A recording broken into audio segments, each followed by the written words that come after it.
That intro took me about 3 hours to edit for a 30-second clip.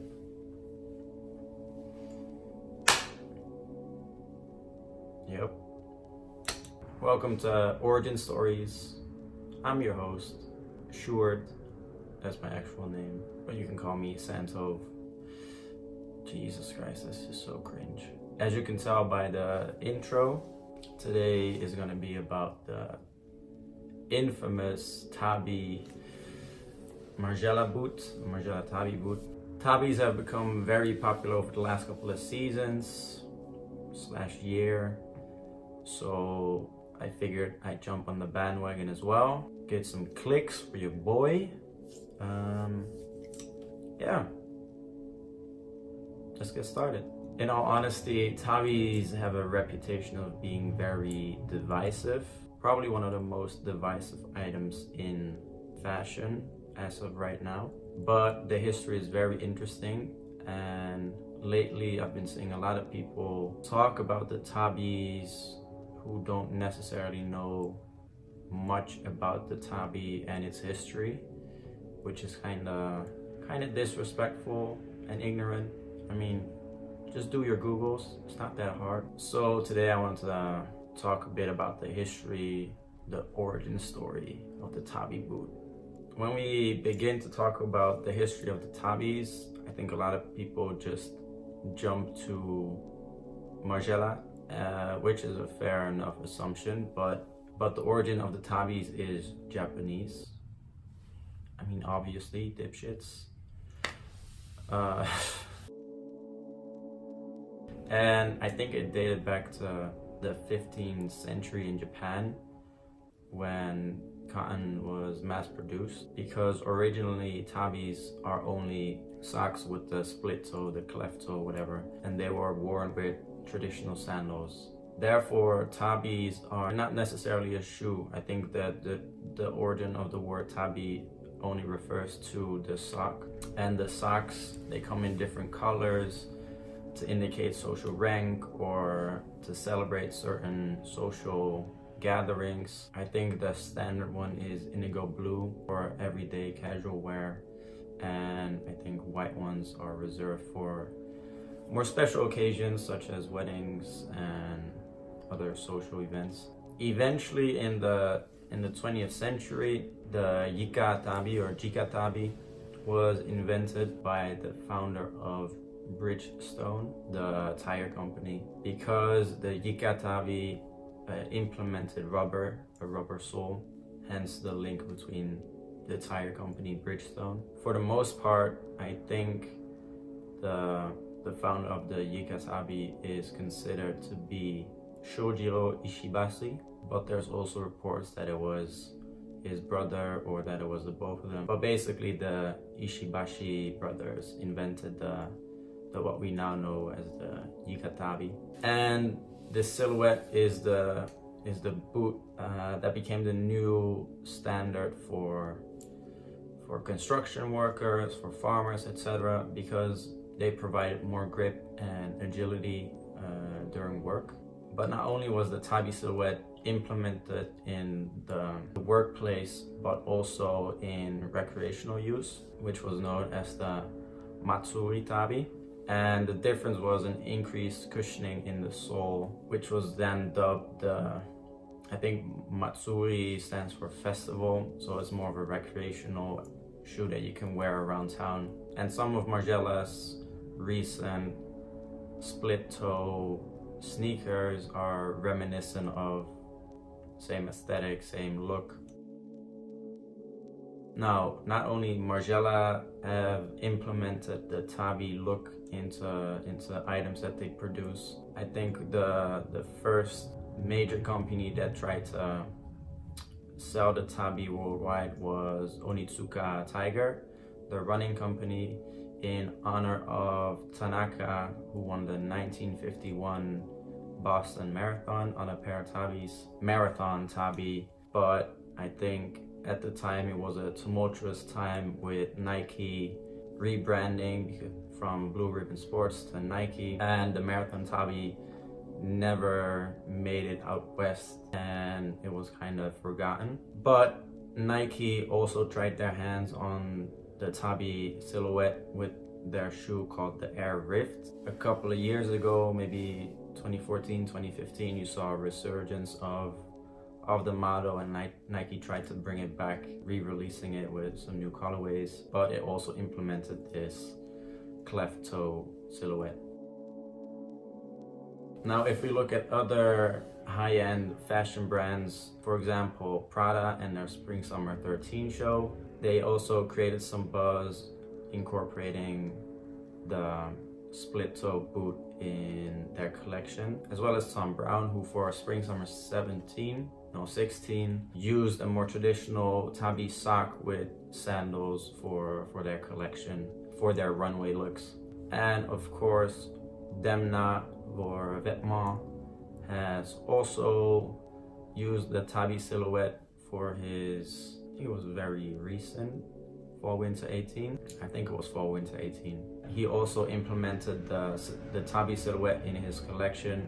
I think because Demna used to work under Margiela from 09 to 2012, there's a lot of Margiela references in his work in terms of deconstruction and playing with different silhouettes. So it made sense to me that he would reference Margiela's work in his collection, although some people think it is a bit too obvious and a bit too straight up copy.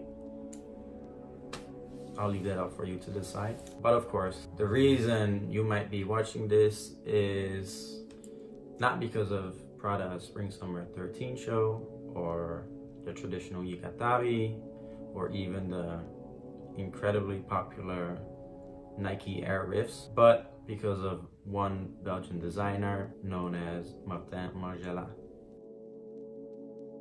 So let's start with the history of the Margiela Tabi boot. In 1988, Margiela debuted his first collection, and although many of his designs were and still are very ahead of its time, the Tabi boot is probably one of the most iconic pieces that he has released over the years. Models walked the runway in the white Tabi boot, and they were coated in red paint, leaving a trail of red footprints across the canvas on the runway, which in turn was used to create some new garments for his next collection in '89. I think there were a couple of t-shirts and also some vests that were made out of the canvas from the '88 show. And like I mentioned, the Margiela Tabi boot has been a staple ever since for 30 years now, 3 decades. Margiela once said about the Tabis that he wanted to create an invisible shoe, the illusion of a bare foot walking on a chunky high heel. I think he kind of failed. Just because Tabis are probably like I mentioned in the beginning, the most divisive and talked about recognizable items in fashion ever. But I get his point of view. I get what he was trying to accomplish, because the cleft toe represents a more accurate representation of the actual anatomy of a human foot to showcase a more natural footwear design. Now, over the years, there have been many iterations of the Tabi boot, but to me, some of the more standout pieces and some of the favorites of mine are the patchwork Tabis from Spring Summer 10, the techno Tabis from Fall Winter 14, I believe, and last year, Fall Winter 17, Toto Kylo and Margiela collaborated on a wide-ranging collection of Tabis, and I think some of those were very interesting and unique. Besides the traditional heeled boot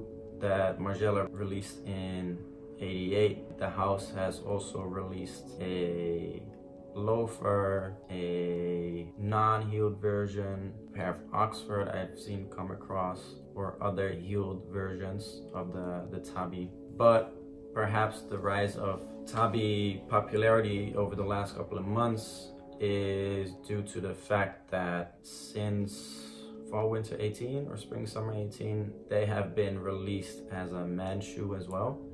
after nearly 3 decades of tabis being a prominent women's wear piece, men can also don the infamous Margiela boot. I mean, before this, I guess some people with smaller feet could wear some Margiela tabis, but I could never. And along with the tabi boot silhouette, they also released a plethora of other tabi silhouettes. As I mentioned earlier in the video, several sneakers that don the cleft toe that are reminiscent of the traditional Matsuri tabi, but a lot of different types of sneakers, boots that incorporate the tabi silhouette. For me personally, I think I gravitate more towards the traditional Yika tabi silhouette with the flat sole, just because for one, I like the zipper on the side more than the little hook system that the boots have, and I think it's a very interesting silhouette to have the flats, and also I think it's a bit more wearable in terms of you can style it a bit more every day and get away with it, as they're not as obvious as the heeled version.